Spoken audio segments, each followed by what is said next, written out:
and you're watching Green Fix on TV 47. All right, it's time that we get into the segment that I absolutely love, and I'm sure if you are an environmentalist or if you are somebody who really is keen on what's happening to Mother Earth and you are all about being green, going green, well, this is the right place for you. It's time for Green Fix. And of course, with me in studio, I have Hilary Kibiwot. So we're going to be having a conversation with him. Now, Hilary is the founder for Green Earth Ambassadors Foundation. And the reason that Hilary is in the studio today and we'll be having a conversation with him is because he will be attempting to plant 24,000 trees in 24 hours. Now, the last person who actually managed to do this and is the current record holder is a Canadian, and that was in 2017. Yeah. How many trees did he plant? He planted 23,060. Okay. 24 hours. So you're going to attempt 24,000? Yes. How possible? Over 24,000. How possible is that? First of all, Shiksha, yes. I want to tell you, if you have that passion, it's possible. Okay. And with commitment for climate change, it is possible. Amazing. And if you love your country, we are trying to share that message to the global world that anything to deal with combating climate change, it starts from you first. Absolutely. Well said. Very well said. Welcome to the show, Hilary. We're glad to have you, and congratulations on just having that passion for the planet, having that passion for the environment and for the country as well. So tell us a bit about your journey, where it all began, because you're somebody who's had this passion for quite some time now. So did you start off as a young boy just trying to, figure out what's happening in the world that we live in, why are trees green, or, what is going on? So did you actually have that passion from the start? Yeah, Shiksha, I can say as I grew up as a young boy, I realized that in between our community, we had an issue, water scarcity. And the reason being is in our locals, there are no tapped water. And you can imagine, Shiksha, we had one water catchment area, which serves our community. Which community is this? That is the Sesia community where I come from. And it serves over 3,000 households, at the same time, 2 institutions. That is 1 primary school and 1 TVET school. And in 2020, we realized that there were no water at all. And the reason being is that our people didn't have that knowledge of restoring the place. And I came back to my community and took them, did some sensitization and told them what we have to do is try to restore the same area. And we did the restoration as Green Earth Ambassadors Foundation for 4 years. Wow. And as we speak, the story is different. There are full water plenty in place. Amazing. And the communities are happy. And what drove me is I saw the stress with the young children and women, what they were passing through. And it came to my mind that as a young man, I have to do something. I have to implement. I have to take the mantle and show people how things are being done. And that's how I started doing the tree growing.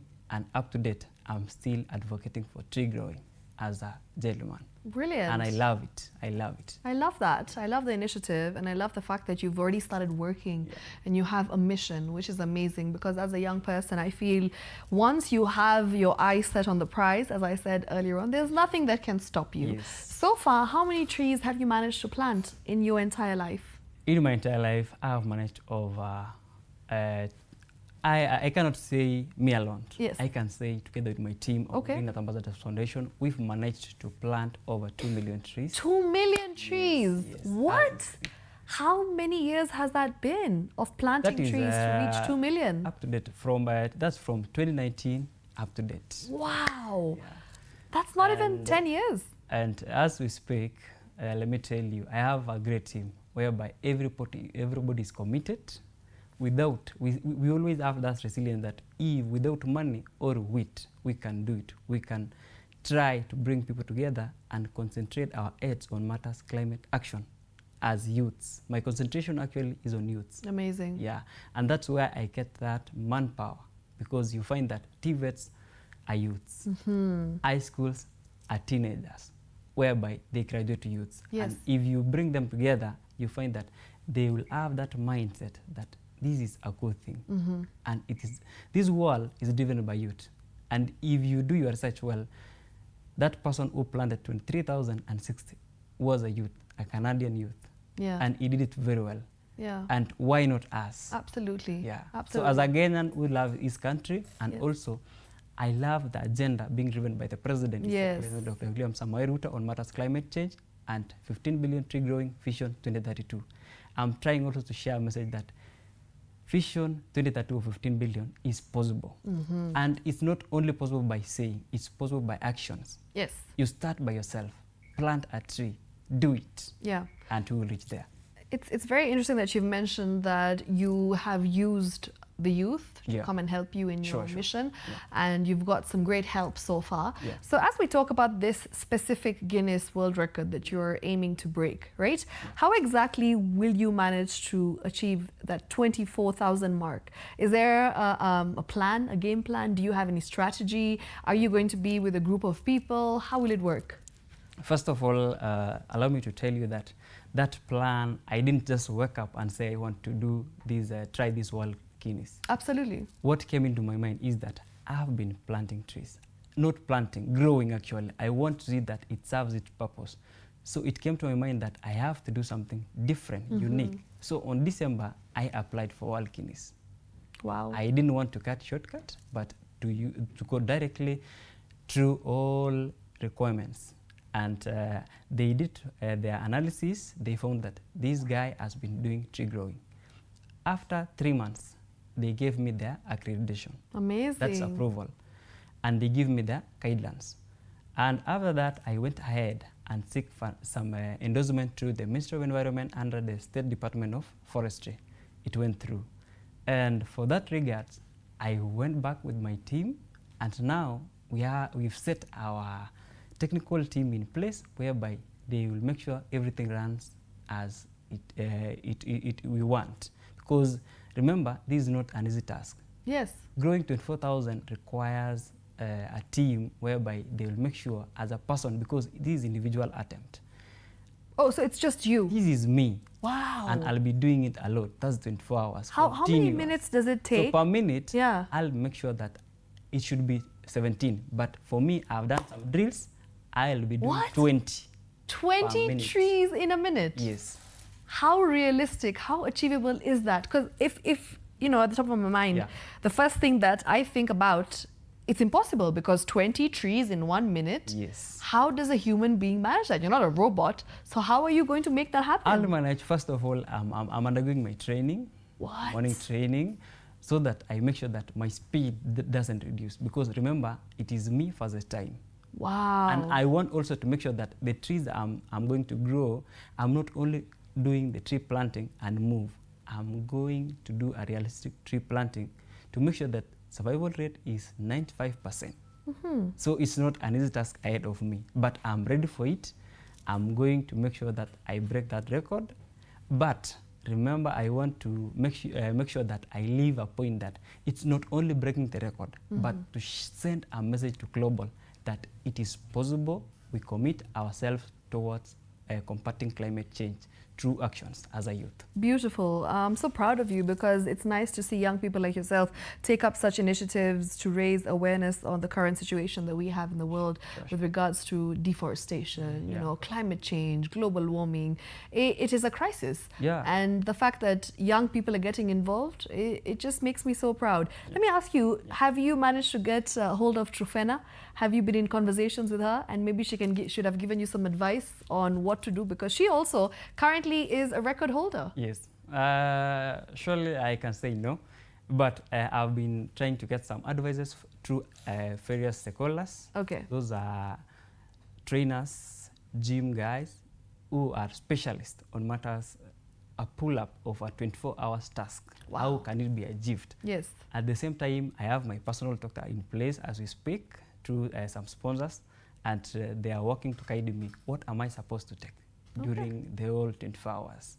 Which meal am I supposed to take? What am I supposed to reduce?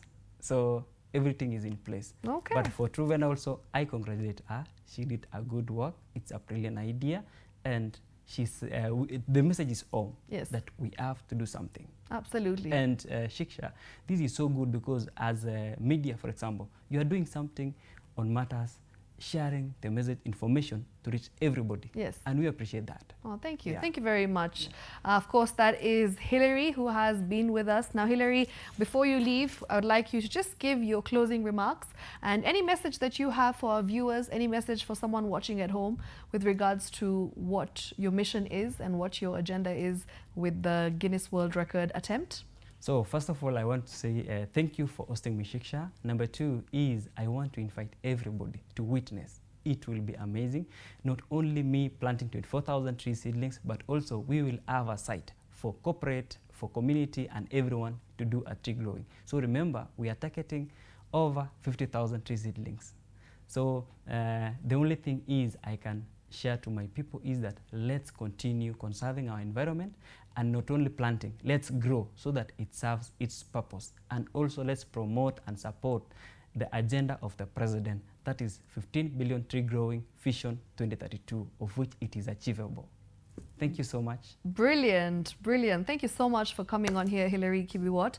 Of course, as we had mentioned earlier, that he is attempting to plant 24,000 tree seedlings in 24 hours. And of course, this is a record that is currently being held by a Canadian. Yes. And he managed 23,000? 23,060. And not just to forget, it's happening in Elgeyo Marakwet County, Keyo North constituency, Kesup Forest. Okay, come brilliant. Yes, come and witness this indeed. It is going to be history in the making, and we are rooting for you, Hilary. Of course, that was an interesting conversation. But for now, though, let's focus on what's happening in the world with regards to the climate.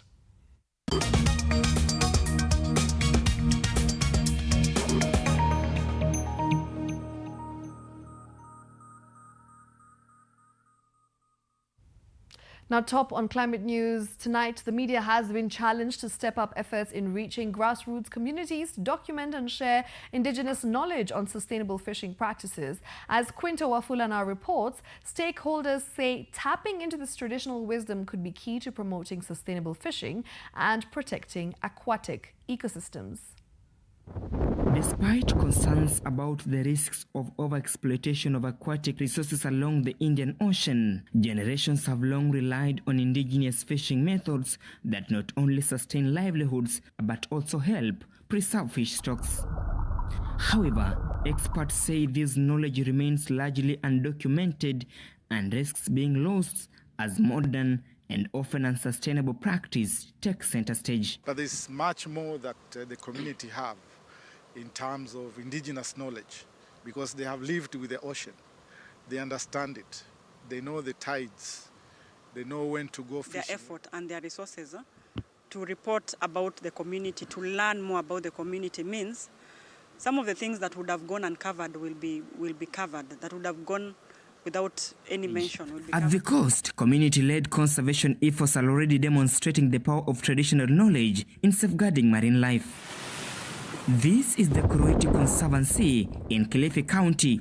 It covers over 30 hectares and stands as a national regional example of a successful community-led conservation. Here, the local community, supported by other stakeholders, has taken the lead in protecting coral reefs and fish breeding zones using community-driven approaches rooted in indigenous practices. Kwa marine tunafanya kushirikiana na Kuruitu CBO. So tunawapatia opportunity, support them so that wao ndio wanafanya the actual work hapa kwa ocean. Tunalinda mazingira lakini tunavua, but pia kuna masuala mengi ambayo yanatudai.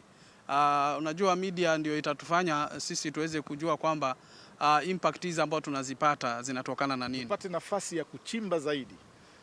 Wakati tunaenda kutana na wanasayansi, wakiongelea hivi tunawaambia, lakini wanajamii wanasema hivi. Unaona? Kwa hivyo itakuwa ni mjadala ambao utakuwa ni endelevu. With the aim of promoting responsible use of this natural resource, relevant stakeholders including local communities will gather this May to step up conservation efforts. This is an event that is going to bring different actors together, all for the purpose of safeguarding the ocean. Tarehe 7 mwezi wa 5 kualika washikadau wote wanaofanya shughuli huku, na wale ambao pia hawajafanya shughuli huku tunawaalika wakuje wajionee kama BMU vile tunavyofanya kazi ndani ya maji. So we want to put good LED screens there so that journalists can be able to have a chance to watch and see how the underwater is and be able to report whatever they'll be able to notice. Media has been mentioned to be a key role player in ensuring that we inform you. Our objective is only achieved when you, our audience, put to action what we teach you. Quinto Wafula, TV47, Kilifi. Great piece there by Quinto, of course, always informing us on what's happening in our waters. Right now, moving on, in Kampala, Ugandan artist and environmental advocate Regan Kandole is transforming plastic waste and scrap metal into public artworks, using his craft to promote environmental awareness and responsible waste disposal. Now, Kandole's sculptures are often displayed in public spaces to spark conversations about pollution. Through his organization, Eco Action, he purchases discarded materials to turn into artwork while also mentoring students at Kyambogo University. I was overwhelmed by the amount of garbage on the streets, even the garbage we had in our own department. So what we did actually, which was very interesting, was to start cleaning up with the waste from the department. But by then when I was studying, what was interesting for me, I was really interested in finding materials to produce art. I got to find a community around Banda of plastic collectors. These guys would collect plastic and metal and sell it with very little amount to earn a living. So to me, that was a starting point. These guys were really connecting with my story. So I started engaging with them on how best we can add value on what they were collecting. I used about 5 sacks of plastics to make the sculpture that is behind me, because when you look at the context of 5 sacks and all of them are bottles and they're in the community, so there's a way they tend to endanger the environment. Like we have living organisms, we have all these are part of our environment. So I had to take these things people were calling waste from the environment and had to recycle it to make it something meaningful. All right, and with that, it's time for us to wrap up this edition of the Daily Report. My name is Shiksha Arora. Of course, this is TV47, the home of untold stories. We'll be doing this next week, same time, same place. So make sure you're always keeping in touch and, of course, interacting with what's happening on our socials, on digital media. We have the most exciting stories for you, the most exciting coverage as always. So remember, look for us at TV47 Kenya on all social media platforms. You can also find me at Shiksha Arora on all social media platforms. And once again, I'd like to take this opportunity to wish our Muslim viewers and their families Eid Mubarak. We wish you the most blessed Eid celebrations tomorrow with your family, with your friends, with your loved ones. And yes, may you feel the blessings of Ramadan. All right, I'll see you tomorrow on Tribe 47, so make sure you catch up with me then. Until then, good night, take care, and have a splendid weekend.